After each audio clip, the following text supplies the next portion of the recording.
ተጀምሯል። ተኩስ መቆሙ ተንዷል። ትራምፕ አሻፈረኝ ብለዋል።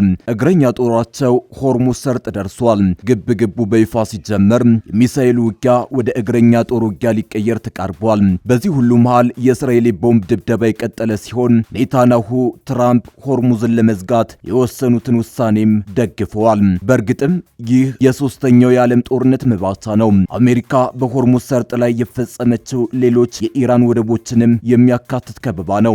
ይህ ከበባ የአየር ትራንስፖርትን ባያካትትም በቬንዙዌላ ላይ ለሳምንታት የዘለቀው አይነት ከበባ ነው። ይህ ከበባ የሩሲያና የቻይና መርከቦችም ወደ አካባቢው ዝር እንዳይሉ መከልከልን የሚያካትት በመሆኑ ለሶስተኛው የዓለም ጦርነት መንስኤ እንዳይሆን ወታደራዊ ተንታኞች ስጋታቸውን እየገለጹ ነው። የአሜሪካ ጦር በኦማን ባህረ ሰላጤና ከሆርሙዝ ወሽመጥ በስተምስራቅ በሚገኘው የአረቢያን ባህር ላይ የተጣለውን እገዳ ለማስፈጸም መዘጋጀቱንም እንዲሁም እርምጃው መርከቦች ያነገቡትን ባንዲራ ሳይለይ ሁሉም ላይ ተፈጻሚ እንደሚሆን ማስታወቁ ተዘግቧል። የአሜሪካ ጦር ማዕከላዊ እዝ ይህንን ያለው ከአንድ ሰዓት በኋላ ተግባራዊ እንደሚሆን የሚጠበቀው እገዳ ከመጀመሩ አስቀድሞ ለባህርተኞች በላከው መልእክት እንደሆነ የዜና ወኪሉ ሮይተርስ ገልጿል። ሮይተርስ የተመለከተው የእዙ ማስታወሻ ፍቃድ ሳያገኝ እገዳ ወደ ተጣለበት አካባቢ የሚገባ ወይም ከዚያ የሚወጣ ማንኛውም መርከብ ለጠለፋ አቅጣጫ ማስቀየርና በቁጥጥር ስር መዋል እርምጃዎች ይዳረጋል ይላል። እገዳው በሆርሙዝ ወሽመጥ በኩል ወደ ኢራን ወይም ከኢራን ወዳልሆነ መዳረሻዎች የሚደረጉ ገለልተኛ የትራንዚት ጉዞዎችን አያስቆምም ሲልም ያብራራል። የኮንትሮባንድ ጭነት መኖር እና አለመኖሩን ለማረጋገጥ ሲባል ገለልተኛ መርከቦች ፍተሻ ሊደረግባቸው እንደሚችል ለባህርተኞች የተላከው ማስታወሻ ገልጿል። እንደ ምግብ፣ የሕክምና አቅርቦቶችና ሌሎች አስፈላጊ ቁሳቁሶች ያሉ ሰብአዊ ጭነቶች ፍተሻ ተደርጎባቸው ጉዞ እንደሚያደርጉ እንደሚፈቀድላቸው መግለጹንም ዘገባው ያመለክታል። ፕሬዝዳንት ትራምፕ ከዛሬው ዕለት ጀምሮ ይተገበራል ያሉት እገዳ ተፈጻሚ መሆን የሚጀምረው 11 ሰዓት ላይ ነው። የአሜሪካ ጦር ማዕከላዊ እዝ በላከው ማስታወሻ እገዳው የኢራንን ወደቦችና የነዳጅ ማደያ ተርሚናሎችን ጨምሮ መላው የኢራን የባህር ዳርቻን እንደሚያካትት አስታውቋል። ሆኖም እርምጃው የኢራንን ወደቦችና የነዳጅ ማደያ ተርሚናሎች ላይ ብቻ እንደማይወሰን ገልጿል። የፋርስ ባህረ ሰላጤ ሀገራት ከሰፊው የነዳጅና የጋዝ ክምችታቸው ጋር በተያዘ ጸጋና መጥፎ ነገር እየገጠማቸው እንደሆነ ተደጋግሞ ይነገራል። በሚሊል ለሚቆጠሩ ዓመታት ሲካሄድ በቆየ ተፈጥሯዊ ክስተት የተነሳ ቀጠናው ዓለም አቀፍ የነዳጅና የጋዝ ማዕከል ሆኗል። ለዚህም ነው አሁን ያጋጠመው አይነት ጦርነትና ቀውስ በመካከለኛው ምስራቅ ሲከሰት በዓለም ዙሪያ ከፍተኛ ችግር፣ የኃይል ቀውስ የተፈጠረው። የአካባቢው ለነዳጅ ምርት አስፈላጊ የሆነው ሃይድሮካርቦን ክምችቶች መጠን አስገራሚ መሆኑ ይነገራል። ለምሳሌ በፋርስ ባህረ ሰላጤ ዙሪያ ከ30 በላይ በጣም ግዙፍ የነዳጅ ክምችቶች አሉ ሲሆን እያንዳንዳቸው 5 ቢሊዮን በርሜል ወይም ከዚያ በላይ ድፍድፍ ነዳጅ ይይዛሉ።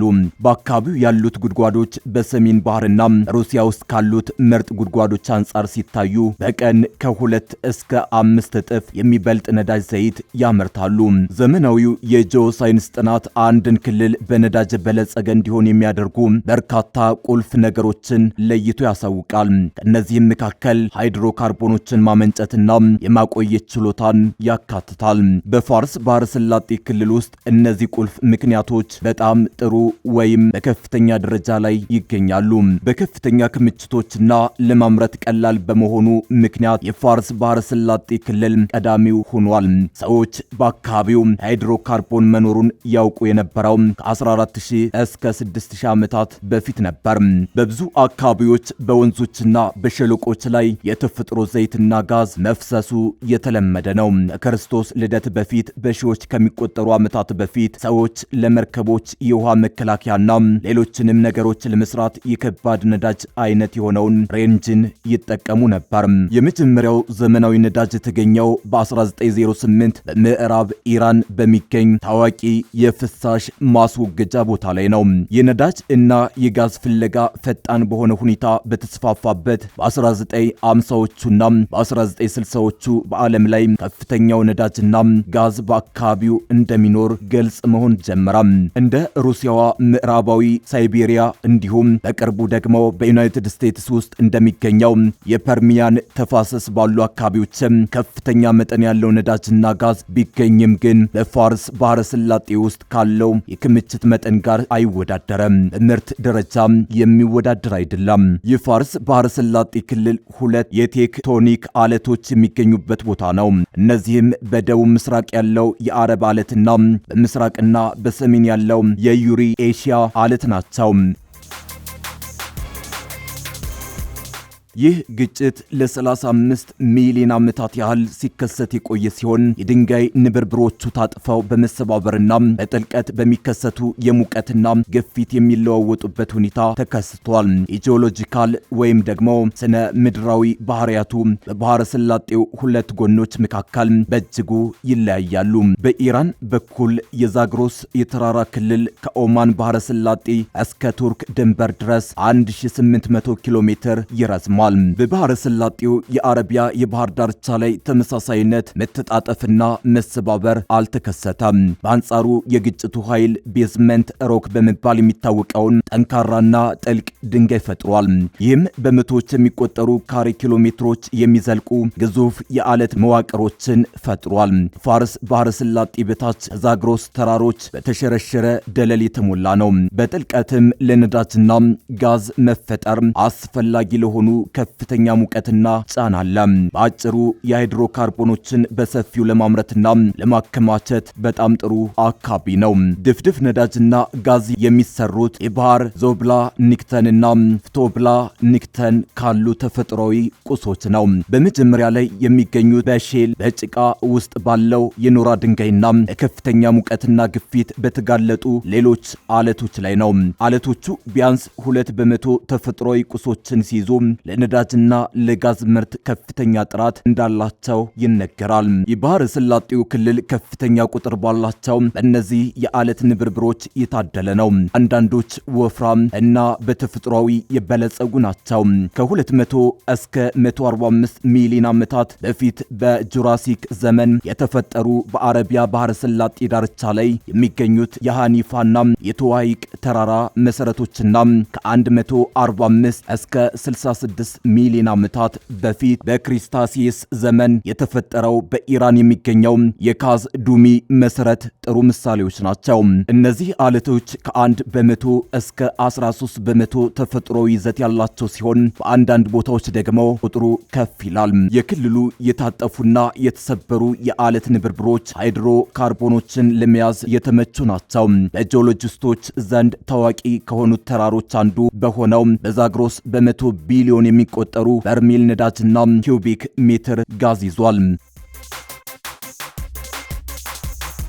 የፋርስ ባህረ ሰላጤ ክልል የነዳጅና የጋዝ ካርታን ብንመለከት ከሰሜን ምዕራብ እስከ ደቡብ ምስራቅ የሚሄዱና ዋና ዋና መዋቅሮችን የሚያንጸባርቁ የቱቦ ቅርጽ ያላቸው መስኮችን ያሳያሉ። እነዚህ ደግሞ ከደቡብ ኢራን እስከ ሰሜን ምስራቅ ኢራቅ የሚዘልቁ የተለያዩ መጠኖች ያላቸው በመቶዎች የሚቆጠሩ ክምችቶችን ያካትታሉ።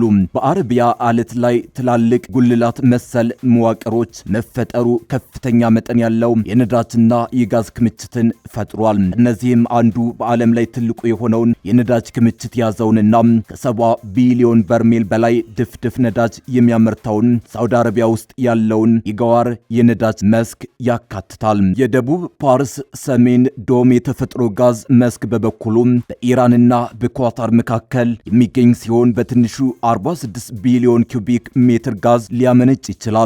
ይህም ከ200 ቢሊዮን በርሜል በላይ ነዳጅ ጋር እኩል ነው። በጣም አስፈላጊ ከሆኑት ድንጋዮች መካከል የኖራ ድንጋይ ተጠቃሽ ነው። አንዳንድ ክፍሎቹ በከፊል በመሟሟት የነዳጅና የጋዝ ፍሰትን ያመቻቻል።